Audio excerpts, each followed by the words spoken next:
Hello my friends, my name is Haku and I am a Buddhist monk from Japan.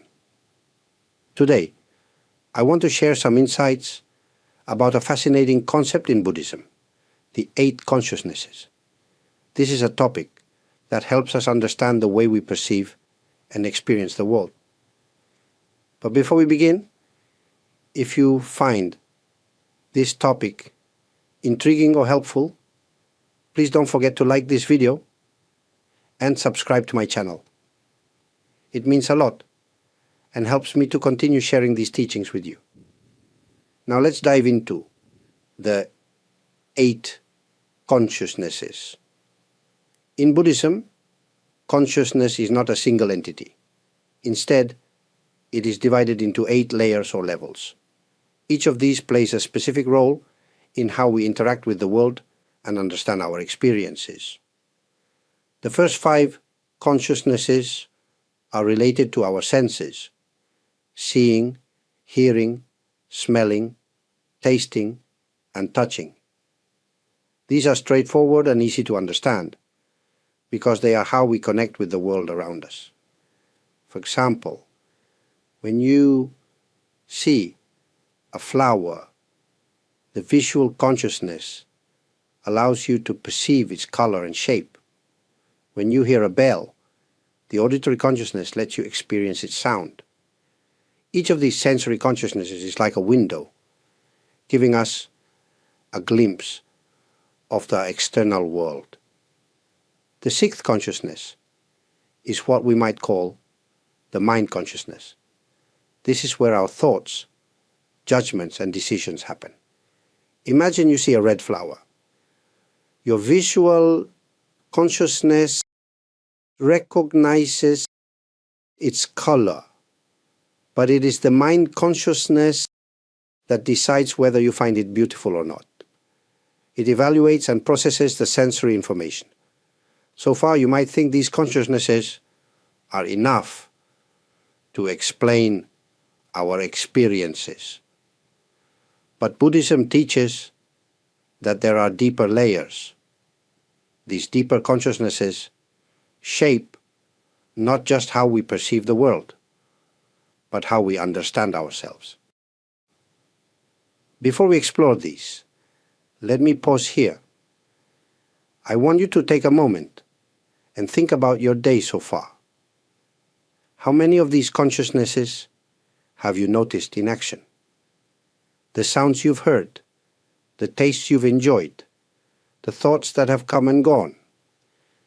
These are all the workings of the first 6 consciousnesses. They are the surface of our mental and sensory experience, but they are just the beginning. In the next part, I will explain the 7th and 8th consciousnesses, which take us beyond the surface and into the deeper aspects of our mind. Stay with me, and let us continue this journey together. Let us continue our journey into the 8 consciousnesses. In the first part, we talked about the sensory consciousnesses and the mind consciousness. These are the more familiar aspects of how we experience the world. Now, we move deeper into the 7th and 8th consciousnesses. These are more subtle, but profoundly important in understanding the nature of the self and reality. The 7th consciousness is often called the manas consciousness. It is sometimes described as the ego consciousness, the part of the mind that clings to the idea of a self. This is where feelings like pride, attachment, or even insecurity arise. It is the layer of consciousness that constantly whispers, "This is me. That is mine." For example, when you feel proud of your achievements or offended by criticism, it is the manas consciousness at work. But here's the catch. The 7th consciousness operates based on a false assumption. It believes in a solid, unchanging self. Even though Buddhism teaches that the self is ever-changing, and interconnected with everything else. This misunderstanding is one of the roots of human suffering. The manas consciousness attaches itself to desires and fears, creating an endless cycle of craving and dissatisfaction. Now let's go even deeper to the eighth consciousness. This is called the alaya consciousness, or the storehouse consciousness. Imagine a vast, invisible storage space within your mind. This is where all your experiences, actions and thoughts are stored as seeds. Every action you take, whether it is kind or harmful, plants a seed in the alaya consciousness. Over time, these seeds grow and influence your future actions and experiences.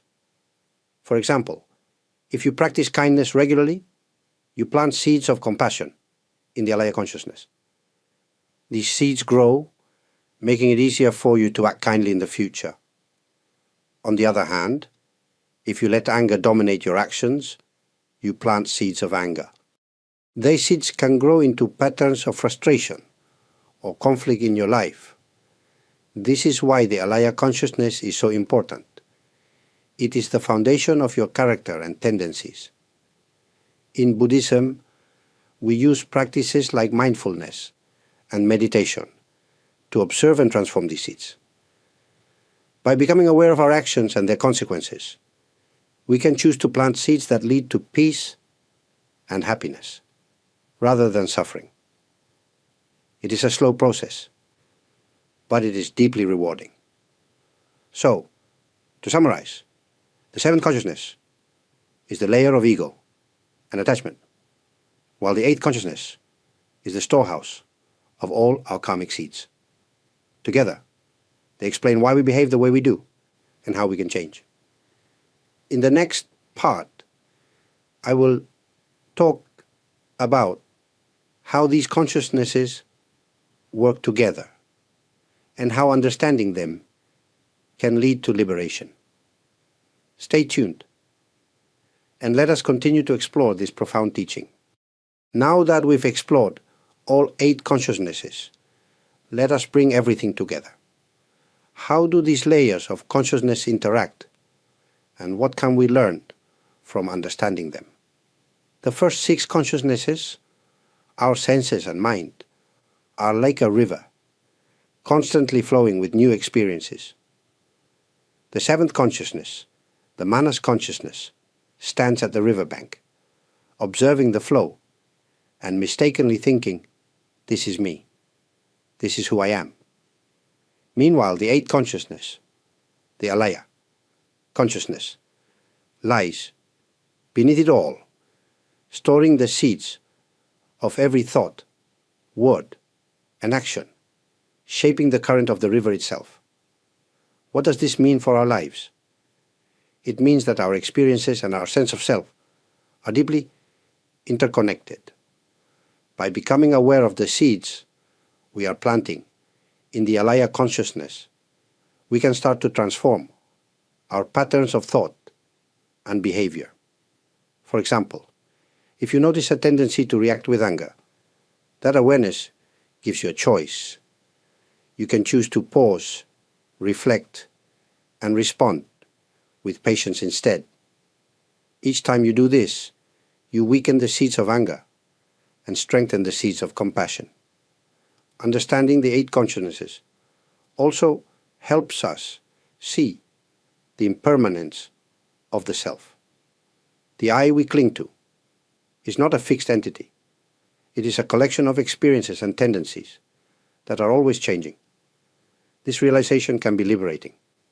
It frees us from the idea that we are stuck or defined by our past.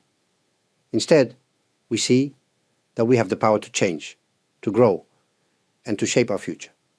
So, how can you apply this in your daily life? Start by observing your thoughts and actions. Are you planting seeds of kindness, patience, and understanding? Or are you planting seeds of anger, fear, or greed? Meditation is a powerful tool for this. It helps you become more aware of the flow of your consciousness and gives you the clarity to make better choices. As we conclude, I encourage you to take this teaching and reflect on it in your own life. Buddhism is not just about understanding, it is about practice. The 8 consciousnesses show us how the mind works, but it is up to us to use this knowledge to live more peaceful and meaningful lives. If you found this video helpful or inspiring, please give it a thumbs up and consider subscribing to the channel. Your support helps me continue sharing these teachings with you. And don't stop here. I invite you to explore more of my videos, where I discuss topics like mindfulness, meditation, and the Four Noble Truths. Each video is a step on the path toward greater understanding and peace. Thank you for watching, and I look forward to seeing you in the next video. Until then, take care of your mind and the seeds you plant within it.